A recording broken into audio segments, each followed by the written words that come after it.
Evangelio según San Lucas, capítulo 7, los versículos 18 al 23. Lucas, capítulo 7, versículo 18 al 23. Dice, los discípulos de Juan le dieron las nuevas de todas estas cosas, y llamó Juan a dos de sus discípulos, y los envió a Jesús para preguntarle, ¿eres tú el que había de venir o esperaremos a otro?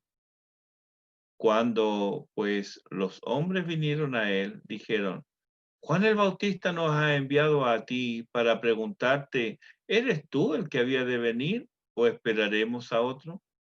En esa misma hora sanó a muchos de enfermedades y plagas y de espíritus malos, y a muchos ciegos les dio la vista. Y respondiendo Jesús les dijo, id, haced saber a Juan lo que habéis visto y oído. Los ciegos ven, los cojos andan, los leprosos son limpiados, los sordos oyen, los muertos son resucitados, y a los pobres es anunciado el Evangelio. Y bienaventurado es aquel que no halle tropiezo en mí. Falsas expectativas. Falsas expectativas. Como vivimos en un mundo caído, es imposible no tener expectativas. Tenemos la esperanza siempre de algo mejor, o lo que nosotros creemos que es mejor. Aquello que esperamos es algo que no vemos, porque como dijo Pablo, ¿cierto? En Romanos 8:24, lo que alguno ve, ¿a qué esperarlo? Si lo veo, entonces ya no es una esperanza, es algo cumplido. Todavía es futuro el día en que nuestros anhelos serán cumplidos. Tenemos anhelos. Todavía exclamamos con expectación, Maranata, el Señor viene. Y deseamos y gemimos por la redención total y definitiva, por lo que decimos con toda la iglesia del Señor, ven, Señor Jesús. Sí, ven, Señor. Debiera ser el anhelo que enciende nuestras almas de gozo, de alegría, la esperanza gloriosa, le llama el apóstol, de vernos, de encontrarnos con nuestro Salvador. Pero estos son santos anhelos, y nuestros anhelos no siempre son tan santos. Ni lo que esperamos tiene necesariamente que ver con necesidades espirituales insatisfechas. Sea porque hemos entendido mal, por falta de discernimiento o por ignorancia, nuestras expectativas van por caminos equivocados y esperamos muchas veces lo que Dios nunca prometió, lo que Dios jamás hará, o lo que, si no hay diligencia de nuestra parte, no se realizará por mucho que lo queramos. Y es en estas fechas, el cambio de año, el cambio de año calendario, o también pasa con el cambio de edad. Cuando surgen expectativas de nosotros mismos. ¿Mm? No, este año voy a bajar de peso, sí, seguro. ¿Mm? Este año sí que aprendo inglés. No, este año voy a leer toda la Biblia. Expectativas, nosotros mismos. Y también estas están alimentadas muchas veces por otras personas. ¿Mm? Eh, no es poco frecuente que a una joven se le atosigue con el, bueno, ¿y cuándo? ¿Cuándo? Mira que pasan los años y te va a dejar el tren. O llevan algunos años de casado, bueno, ¿y cuándo? Miren que han salido flojitos para tener niños. Y así van alimentando expectativas. No es que uno las tenga, pero como que se las van introduciendo. Bueno, y si somos personas que tenemos la desgracia de pasar horas frente al televisor, hermano, ya ahí las expectativas que se nos meten son tremendas. Entonces, no es algo nuestro, es algo que inducido, por decirlo así. Pero, ¿por qué es que sucede? ¿Por qué sucede esto? Bueno, creo que es porque luego de un tiempo en determinada situación, nos cansamos de lo mismo y anhelamos experimentar algún cambio. Por supuesto, en nuestra idea siempre un cambio mejor.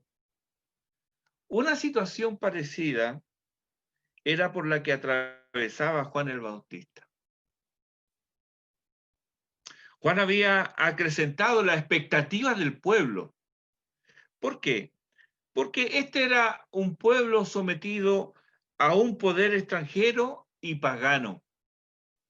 La religión oficial con su templo y sacerdocio no satisfacía las expectativas de quienes buscaban sinceramente a Dios o de quienes por lo menos querían algún cambio dentro de su situación sociopolítica.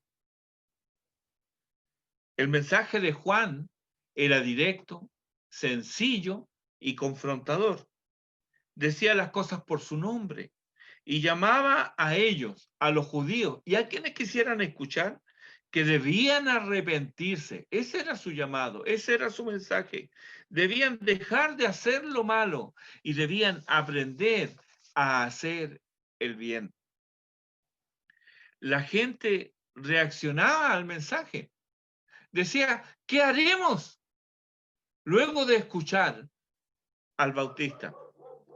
¿Qué haremos? Se preguntaban. Y Juan le respondía, bueno, hagan frutos dignos de arrepentimiento. De tal manera veían a Juan, a alguien distinto, que ellos comenzaron a preguntarse, ¿no será este el Cristo? Juan, a fin de que el pueblo no se llamara a engaño, comenzó a decir que aquel a quien él anunciaba, el que había sido profetizado que vendría, no era él, sino alguien, como dice en Lucas 3:16, el mismo Juan, más poderoso que yo, de quien no soy digno de desatar la correa de su calzado. Juan afirmaba que este que él anunciaba, el prometido, llevaría a cabo un doble ministerio. Bautizaría en el Espíritu Santo a todos los que se arrepintiesen y creyesen en él.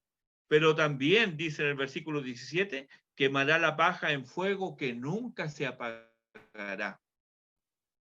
En el versículo 9 de Lucas 3, él ya había dicho, y ya también el hacha está puesta a la raíz de los árboles. Por tanto, todo árbol que no da buen fruto se corta y se echa al fuego.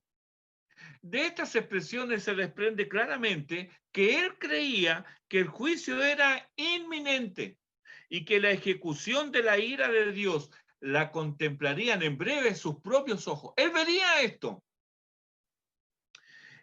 El apóstol Juan nos añade algo más a lo descrito por Lucas. En el capítulo 1 de su evangelio, del Evangelio según San Juan, nos cuenta que la manifestación y predicación del Juan el Bautista estaba incomodando a los líderes religiosos. Ellos envían entonces a sacerdotes y levitas, hombres que debían tener conocimiento y discernimiento. Envían a preguntarle, ¿quién eres? No lo sabían. Los hechos estaban ahí. Además, las escrituras, ellos las tenían, las conocían. Pero como no las creían, de nada les servía el conocimiento que tuvieran de ella.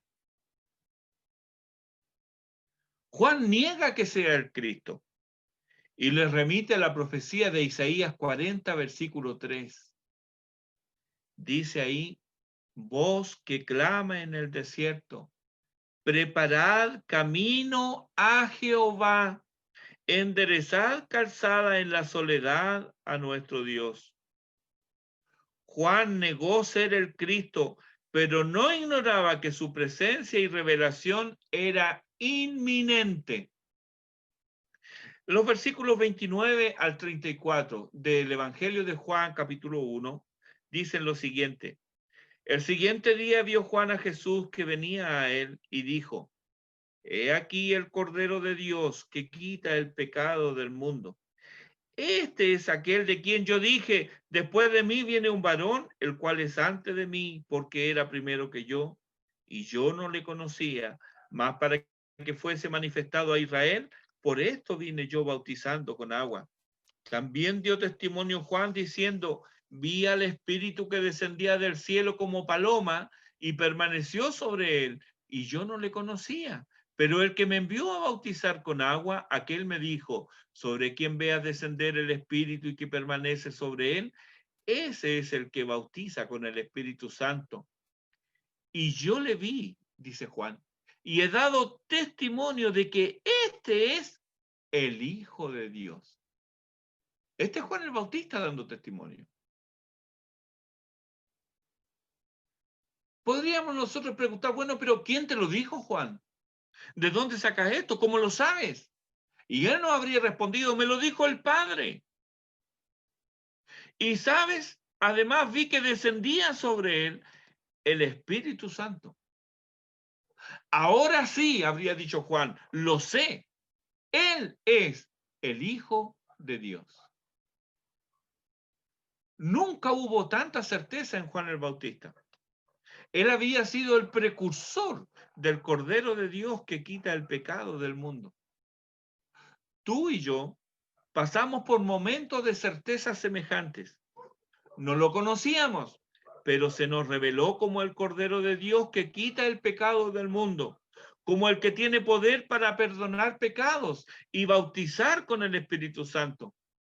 Pero hermanos, esta certeza no ha sido constante en nosotros, como tampoco lo fue en Juan el Bautista. Como Tomás, nuestra incredulidad está a flor de piel.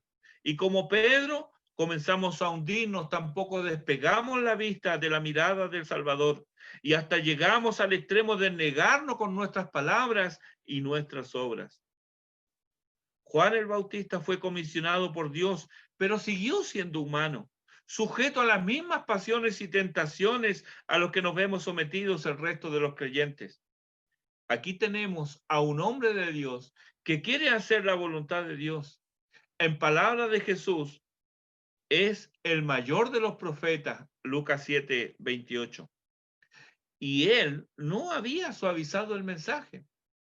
Sí, había dicho que el que él anunciaba bautizaría con el Espíritu Santo, pero también con fuego. Y añadía, para que no quedara duda de qué significaba la expresión y fuego, en Lucas 3:17, su aventador está en su mano y limpiará su era y recogerá el trigo en su granero y quemará la paja en fuego que nunca se apagará. Juicio. Eso significa fuego. Juicio. Es necesario, hermanos, volver a oír vez tras vez el Evangelio, pues sabemos ciertamente que son buenas nuevas, pero estas buenas nuevas no excluyen ni silencian las malas nuevas del juicio y castigo de Dios sobre los que obran iniquidad. Versículo 18 de Lucas 3 dice, con estas y otras muchas exhortaciones anunciaba las buenas nuevas al pueblo. ¿Ve? Después que le hablan en el 17 del juicio, del fuego que nunca se apagará, dice, estas son buenas nuevas. Pero nosotros podemos pensar, pero ¿cómo es que un juicio son buenas nuevas? Bueno, convengo contigo que para el impío ciertamente no lo son. No son buenas noticias para el que camina en oscuridad. No son buenas noticias para el que camina de espalda a Dios, para el que obra impíamente. No son buenas noticias. Pero para los que esperan en el Señor, ¿acaso, hermano, no es el clamor diario? ¿Acaso no sufre el creyente la injusticia y anhela el reino de justicia y que el Señor, juez justo, haga su obra separando el mal y desterrándolo de una vez para siempre? ¿Acaso no anhelamos eso? Salmo 35:17 dice, Señor, ¿hasta cuándo verás esto? Rescata mi alma de sus destrucciones, mi vida de los leones. Apocalipsis 6:10, y clamaban a gran voz diciendo, ¿hasta cuándo, Señor, santo y verdadero, no juzgas y vengas nuestra sangre en los que moran en la tierra? ¿Acaso la sangre de los inocentes vertida en el vientre materno no clama al Dios y Padre de todas las almas? Sí, hermano, yo quiero que se establezca la justicia. Cada creyente anhela que reine el príncipe de paz, pero mi deseo, mi expectativa, mi esperanza parece lejana hoy. Como usted seguramente en estos días, yo también recibí en estos días buenos deseos de bienestar y prosperidad. ¿Quién puede oponerse a eso? Pero son solo deseos. Son solo deseos, tal vez bien intencionados, pero no están afirmados en algo firme. Pero, ¿quién puede estar en contra de eso, verdad? Juan el Bautista estaba perplejo. Había sido llamado por Dios y él fue comisionado aún antes de nacer. Hizo lo que tenía que hacer y vio a quien había de venir, el Hijo de Dios prometido. Pero ahora estaba preso, encarcelado injustamente por proclamar la verdad. Pero, ¿por qué el Hijo de Dios no había hecho nada en absoluto para librarlo de la cárcel? El que tenía poder sobre la muerte, según él había oído, y además él lo sabía. El que tenía poder sobre la muerte, ¿sería cosa difícil sacarlo de la cárcel? ¿Por qué? Si él venía a ejecutar el juicio de Dios, el Mesías venía a ejecutar el juicio de Dios, si ya el hacha estaba puesta en la raíz de los árboles, ¿por qué no lo ejecutaba en el malvado Herodes? ¿Por qué permitía que siguiera ese hombre cruel y sanguinario en el poder? Los profetas habían anunciado claramente que el Mesías perdonaría pecados, pero también que traería consigo el juicio de Dios. ¿Por qué no lo hacía? Es más, ¿hasta cuándo habían de soportar a esos gobernadores corruptos y malvados? ¿Por qué no ponía fin a la tiranía romana y establecía en Israel un gobierno justo? ¿Cómo podía quitar el pecado del mundo sin raer de la tierra a los pecadores? Seguramente sus días, los días de Juan el Bautista, estaban contados. Y entonces, otra preocupación de él, ¿qué va a hacer de los que me siguen? Él tenía discípulos. Aquí hemos de reconocer, en primer lugar, algo digno de imitar, hermanos. Ante la duda, ante la perplejidad, ante la confusión, Juan acude a Jesús. Mira, hay momentos de dudas. Hay momentos en que nos sentimos perplejos y confusos. Pero ¿a quién acude? Sigue el ejemplo de Juan. anda a Jesús. Ve a Jesús con tus dudas. Él no se escandaliza. Él te va a escuchar y Él va a responder. Es lo que hizo con Juan.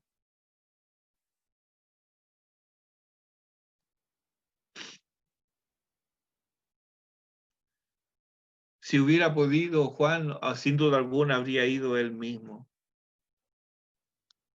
pero estaba preso.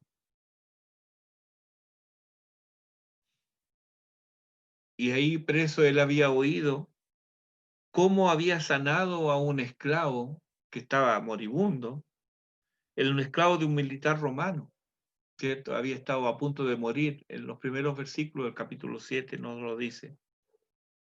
Y también que había levantado de la muerte al hijo único de una pobre mujer viuda.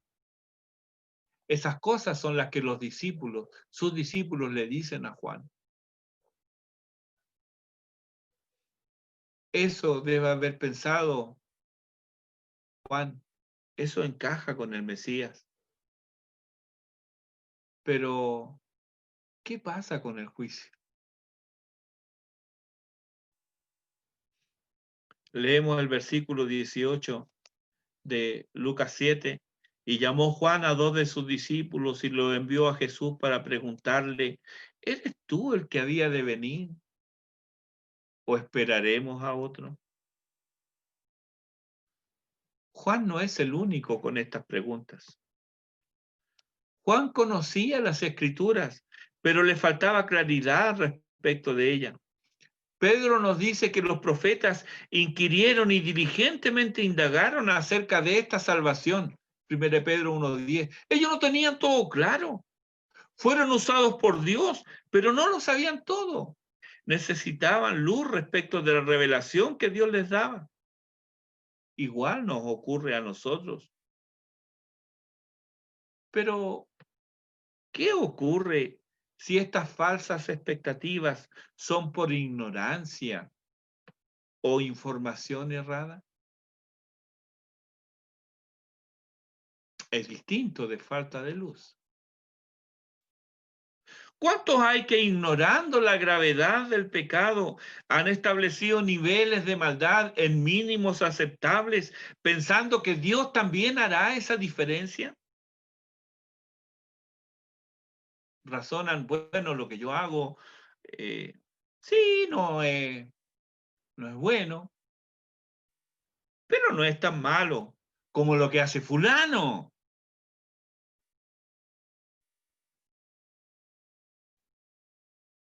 Y detrás de ese pensamiento está el, bueno, yo espero que Dios me bendiga.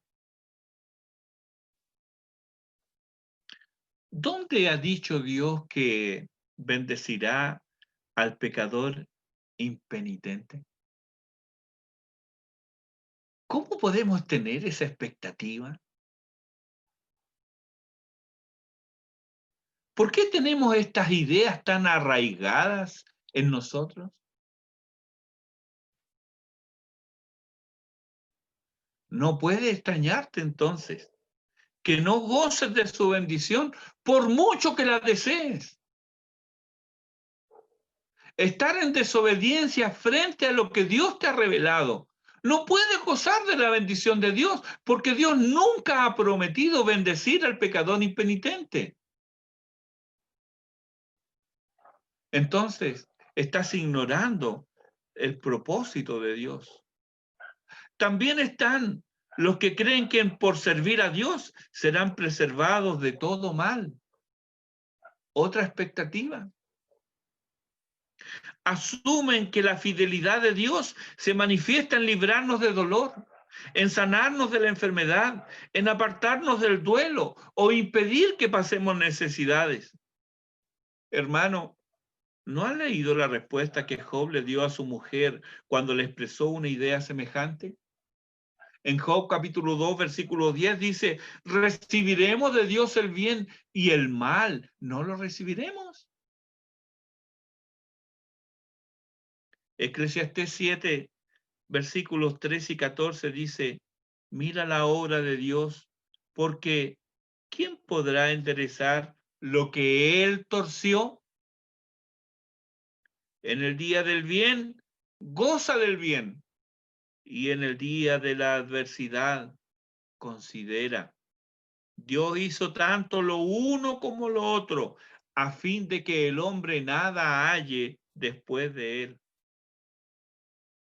Ya sea que esté gozando del bien o experimentando y sufriendo el mal, debemos someternos a la voluntad de Dios, pues Dios ha dispuesto tanto la adversidad como la prosperidad, y en ambas situaciones dependemos de Él y debemos hacer buen uso del tiempo que Él nos da, sea este de adversidad o sea este venturoso. No en vano es su promesa. En el Salmo 91:15, con él estaré yo en la angustia. Sí, hermano. Pasaremos momentos angustiantes, lloraremos de pena y dolor, pero jamás estaremos solos. Esa es su promesa, esa es una expectativa que puedes tener. Nunca voy a estar solo porque Él ha prometido estar conmigo. Él ha prometido estar con nosotros y su presencia es la que nos trae consuelo y descanso. Juan tenía razones para estar desanimado y abatido, pero no por ello Jesús hace lo que Juan cree que Él debe hacer. No, más bien manifiesta que Él es Dios y que sigue haciendo la voluntad del Padre. No negó que un día el juicio se ejecutará, que la maldad terminará, que la muerte no será más y que Él enjugará toda lágrima de los ojos de los suyos. Ese día viene, ese día viene. Pero mientras tanto, le responde a Juan haciendo los milagros que Isaías había profetizado que haría el Mesías. Vamos a revisar solamente dos. En Isaías 35, versículos 3 al 5 dice, fortaleced las manos cansadas, afirmar las rodillas endebles, decid a los de corazón apocado, esforzaos, no temáis. He aquí que vuestro Dios viene con retribución, con pago. Dios mismo vendrá y os salvará. Entonces los ojos de los ciegos serán abiertos y los oídos de los sordos se abrirán. Isaías 61, versículos 1 al 3 dice, el Espíritu de Jehová el Señor está sobre mí, porque me ungió Jehová, me ha enviado a predicar buenas nuevas a los abatidos, a vendar a los quebrantados de corazón, a publicar libertad a los cautivos y a los presos apertura de la cárcel, a proclamar el año de la buena voluntad de Jehová y el día de venganza del Dios nuestro, a consolar a todos los enlutados, a ordenar que a los afligidos de Sión se les dé gloria en lugar de ceniza, óleo de gozo en lugar de luto, manto de alegría en lugar del espíritu angustiado, y serán llamados árboles de justicia, plantíos de Jehová para gloria suya. Nota, hermano, cómo en estos textos están entretejidos la obra de misericordia y su manifiesta justicia, la bondad y la venganza, la salvación y la retribución. Pero Jesús no hace mención a Juan del juicio, ni de la venganza, ni la retribución. Ya Jesús había hecho algo parecido en la sinagoga de Nazaret, según nos lo cuenta Lucas en el capítulo 4, los versículos 18 y 19, donde él se detiene, está citando Isaías 61, literalmente lo está citando, porque lo está leyendo del rollo que le pasaron para leer, pero él se detiene en el año agradable del Señor, ahí se detiene y se sienta.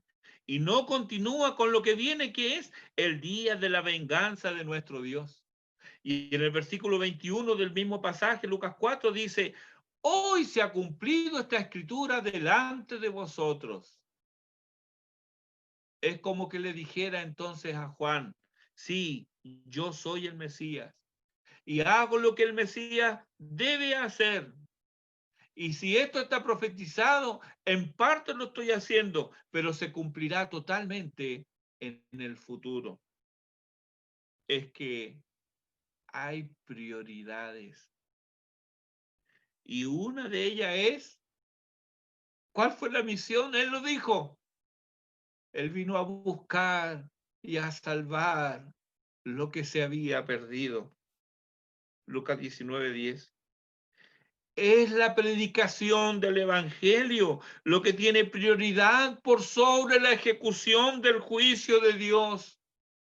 Si así no fuera, hermanos, ¿qué habría sido de nosotros? El día del Señor viene. Claro que sí. Algunos la tienen por tardanza y otros casi que han perdido la esperanza. Pero en segunda de Pedro, capítulo 3, versículo 9, dice que el Señor es paciente, no queriendo que ninguno perezca, sino que todos vengan al arrepentimiento. Seguramente has recibido este año con expectativas. Tal vez tienes temor del COVID, que la nueva cepa, el nuevo virus, que la vacuna, que mi enfermedad, que mi edad. Hermano, lo prioritario, lo esencial, es la predicación del Evangelio. Lo prioritario es que los hombres se vuelvan a Dios.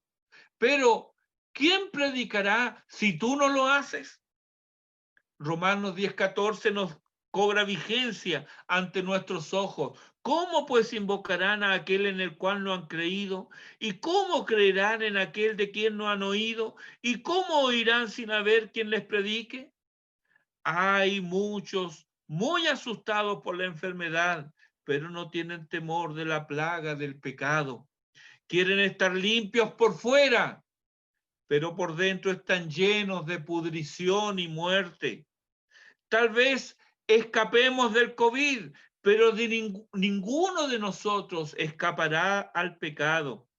Y esa es la razón por la cual debemos volvernos a Dios, porque este, este es el año agradable del Señor.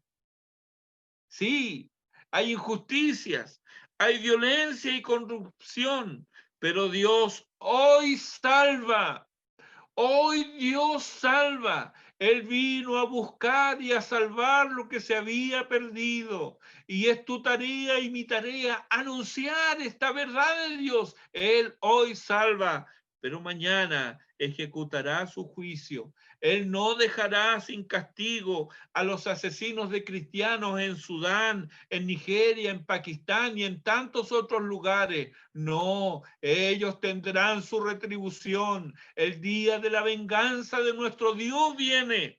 No dejará sin castigo a quienes consienten en la muerte del prójimo, sean bebés en el vientre materno o ancianos solos, desamparados y enfermos.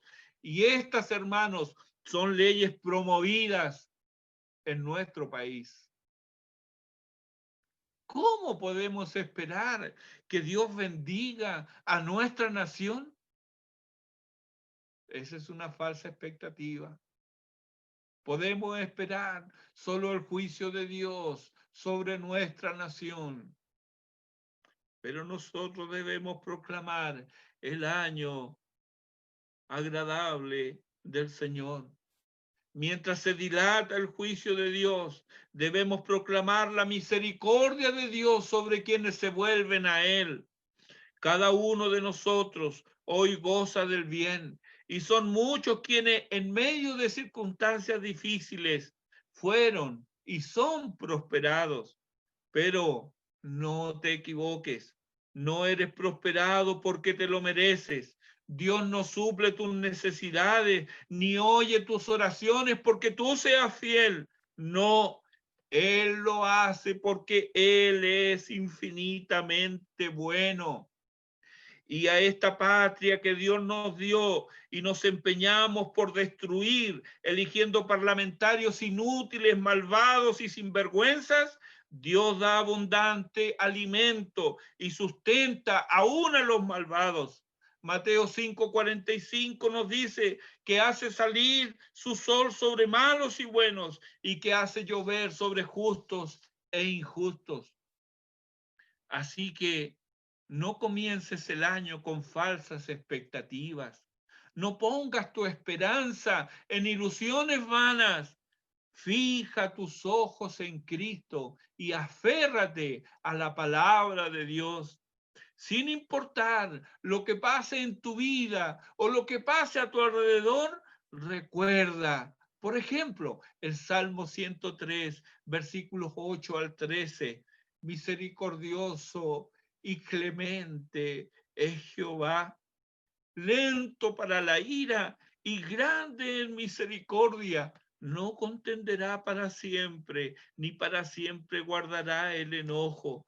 No ha hecho con nosotros conforme a nuestras iniquidades, ni nos ha pagado conforme a nuestros pecados, porque como la altura de los cielos sobre la tierra, engrandeció su misericordia sobre los que le temen.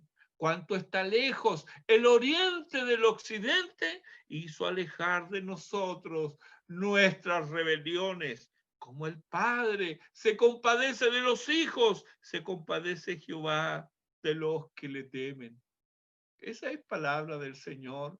Puedes tomarla, puedes asirte a ella y puedes cifrar en ella tu esperanza y proclamar tu devoción al Dios y Padre, porque Él ha dejado establecido en esta su palabra cuál es su carácter y qué es lo que Él hará.